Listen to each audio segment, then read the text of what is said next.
நம்ம நாருட்டோ சீரிஸ்ல பவர்ஃபுல்லான கிளான்ல பறக்காம God level power reach பண்ண ஒரு டாப் 3 லெஜெண்ட்ஸ் பத்தி தான் இந்த வீடியோல பார்க்க போறோம். அதுக்கு முன்னாடி நாருட்டோ பத்தி நியூஸ் அண்ட் அப்டேட் தெரிஞ்சுக்கணும்னு நினைச்சீங்கன்னா நம்ம சேனலை ஃபாலோ அண்ட் சப்ஸ்கிரைப் பண்ணி வச்சுக்கோங்க, உங்களுக்கு யூஸ்ஃபுல்லா இருக்கும். டாப் 3ல யார் இருக்கான்னு பார்த்தா தலைவர் மைட் காய் தான் இருக்காரு. மைட் காய் என்னதான் சாதாரணமான குடும்பத்தில் பிறந்திருந்தாலும் 8 இன்னர் கேட் ஓப்பன் பண்ணிட்டா மைட் காய் மாதிரி யாராலையுமே நிற்க முடியாது.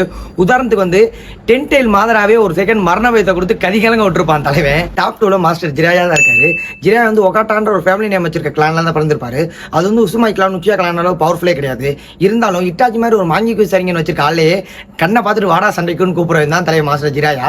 ஸோ அது மட்டும் இல்லாம உச்சியா கிளானோட கென்ஜூட்ஸ் தான் இருக்கிறதே பவர்ஃபுல் நான் நினைச்சிட்டு இருந்தேன். ஆனா ஜிராயாவோட கென்ஜூட்ஸ் அதோட பவர்ஃபுல். ஏன்னா ரெனகன் பீஸ்ட்னு சொல்லக்கூடிய பெயினையே அவரோட கென்ஜூட்ஸ்ல போட்டு கில் பண்ணிருப்பான் தலைவன். டாப் 1ல இருக்க 5 நேஷனுமே கதிகலங்க விட்டா தலைவன் மினாட்டோ நாமிகாசே தான் இருக்காரு. நாமிகாசேன்றது அவரோட கிளான் நேம் கிடையாது, அவரோட ஃபேமிலி நேம். இப்படி ஒரு சாதாரணமான ஃபேமிலியில பிறந்துட்டு செஞ்சு கிளான் உசுமாய் கிளான் அளவு அதிக அளவு சக்கரா யூஸ் பண்றது தான் தலைவர் மினாட்டோ நாமிகாசே. அது மட்டும் இல்லாம தேடுகிற நிஞ்சாவரே தலைவன் சோலோ பண்ணி சொல்லியிருப்பான்.